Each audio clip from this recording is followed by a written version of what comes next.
Hi, everyone. Um, so Nelson Mandela, who spent decades imprisoned unjustly, famously said, "Resentment is like drinking poison and hoping it'll kill your enemies."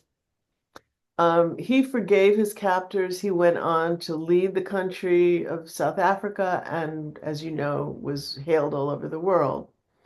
So looking to him as a model, I tried to stop resenting those who had hurt me, and there was a lot of them out there. But resentment would always kind of pop up again. It seemed impossible to truly forgive and forget. But after reading a lot about forgiveness recently, I realized that I was thinking of it all wrong. That forgiveness is not doing something. It's an active action. It is love. It is harnessing the power of love. So I'll tell a brief story. When I was at my first college teaching job, I played the piano for the choir director. And this guy was famous for treating his pianists badly. And he did that to me as well. And he even went as far as complaining about me to the president of the university, of the college. And I was really upset, and I thought I might lose my job. But I had just discovered Unity. So I thought, let me try out some of these principles that I'm learning. And so what I did was I thought about him and I sent loving thoughts to this guy. And not only did the problems disappear, but he and I became good friends. And after we both left this college and moved to different places, we visited each other, and I felt really close to him, and vice versa. So I would like everyone now, as we begin this session, to bring into mind someone who maybe you're having trouble forgiving, someone who's hurt you, or someone who's disappointed you, or I don't know what, but someone who you're not feeling good about. And just for the next 10 seconds, just think loving thoughts about that person. So I'm going to just let us all close our eyes and do that.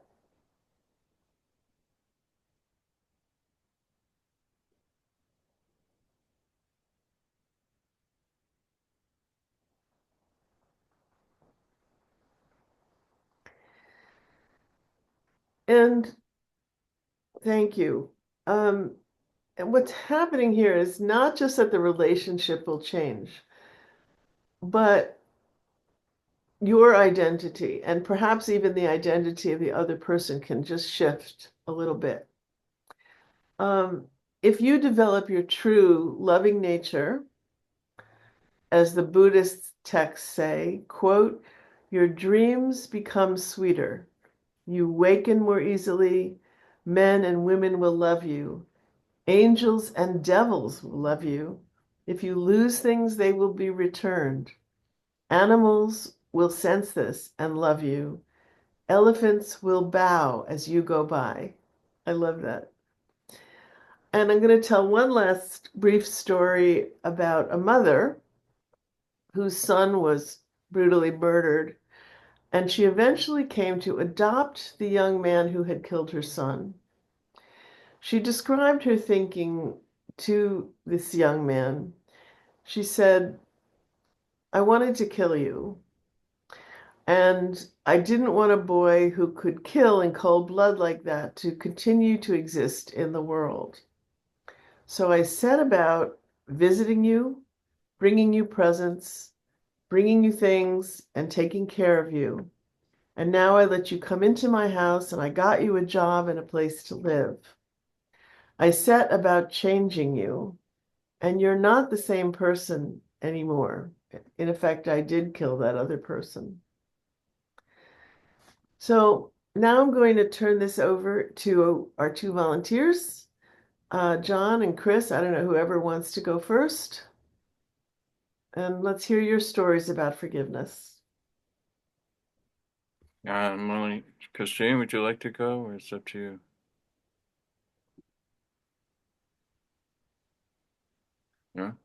You're on, John. Okay. Yeah, forgiveness. The thing I love about Unity is every daily word, every month has a reading on forgive. That's how important it is as a spiritual principle. So I love that. And then the Lenten booklet today has using Jesus as an example of forgiving his friends' weaknesses when they fell asleep, when he asked them to stay awake and pray with him when he was in Gethsemane. So, and how he also forgave his torturers on off of the cross, Father, for something like that. Father, forgive them. They know not what they do, that kind of thing. That was a very powerful example of forgiveness. I struggle with forgiveness. I love the ACA Bill of Rights. It's adultchildren.org. I put it in the thing, but the Adult Children Anonymous Bill of Rights, number 13, I have the right to forgive myself and to choose how and when I forgive others. And that's important, I think. It's first of all to forgive myself, never mind anybody else. Even in a situation where I need to forgive, I've realized, for example, I was assaulted by another young man when I was younger. And I started beating myself up in a way like, oh, why didn't you do this or why didn't you do that? And so I was on my own case as well as this guy who I still have, that memory was very traumatic and shaming and it involved a lot of difficult emotions and and it wasn't just the two of us, there were witnesses to this humiliation that I felt. So I still can, need to work on wishing this person well. I did that when Deb suggested that because that's what came up. I had to work on forgiving my parents for how I was brought up, and it wasn't their fault. And I've developed compassion, and that's another important word, I think, compassion.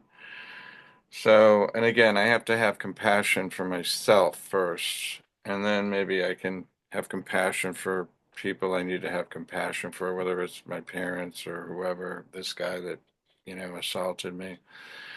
So, yeah, that's what's sort of come up for me around forgiveness, that especially learning to forgive myself, remembering to forgive myself, that it's human to get resentful, it's human to hold grudges. It's human. I'm a human, and not to beat myself up for being human, but to also try to develop myself spiritually, so that I can, uh, move on and not be trapped in that cycle of keeping it alive through resentment and anger and all the other feelings, like I said, humiliation. And self reproach, as well. So thank you.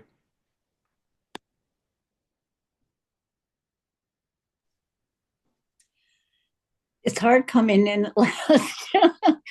um, I found this topic much more involved than I ever expected it to be. Forgiveness in my search for my ability to um, forgive. I realized that this took me way back years. But I also am grateful that it made me recognize all the wonderful people God sent to me when I thought I was alone a lot of times, and it wasn't possible. Um, but it was possible, and I'm so grateful. Like Deb and John talked about, the research I did over the years um, was critical. I reached out to um, research. I went into the site to try and understand why people would betray people, why they. I went to Buddhism to understand the practice of what was going on with how to let go. The Buddhists talk about rather than seeking revenge, hatred never ceases. that hatred, but only ceases through love alone. And I thought, I don't know how to do that. I mean, but because my uh, trouble with, and the other piece that it's that there's a Buddhist psychologist, Jack Kornfield, who talked about um, that you need to feel the emotions and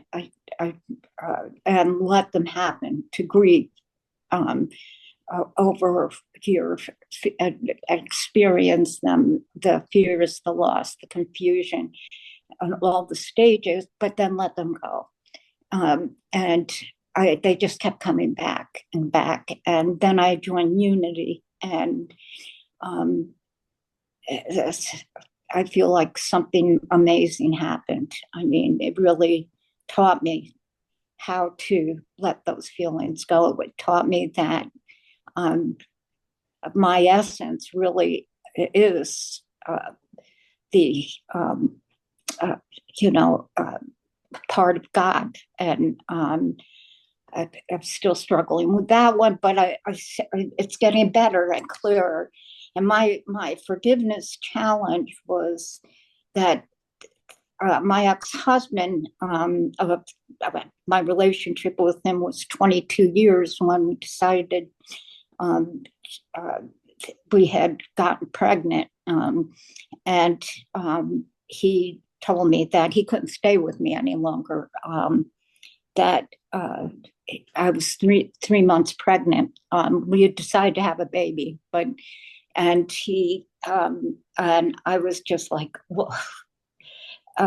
And those 39 years now with my daughter, I've worked very hard to forgive. And it was really through Unity, work and working with Unity, that I've been able to sit down at Thanksgiving this year and see the woman that he was. The reason he didn't want to stay with me anymore was that he didn't love me, but also that he had met another woman and then he married her. So, I mean, and we had this daughter together, so I was constantly running into them and, blah, blah, blah. But anyway, I was able to sit down at Thanksgiving with them this year and enjoy watching them have enjoyment with each other. And I thought, wow, when did this happen?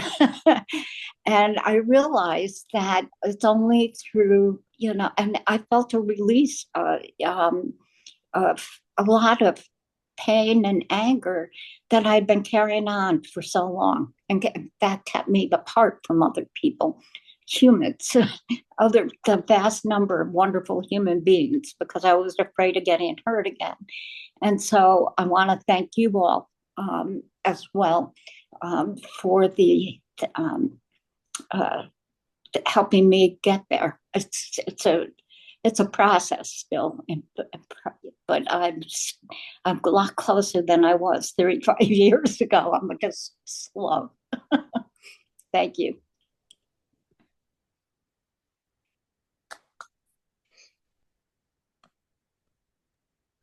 Wow, that's quite a story and very moving. Thank you. Yeah, but miracles do happen. They do. And they happen when you let love into your life and God's love guide your thoughts and feelings. And well, thank you, everyone.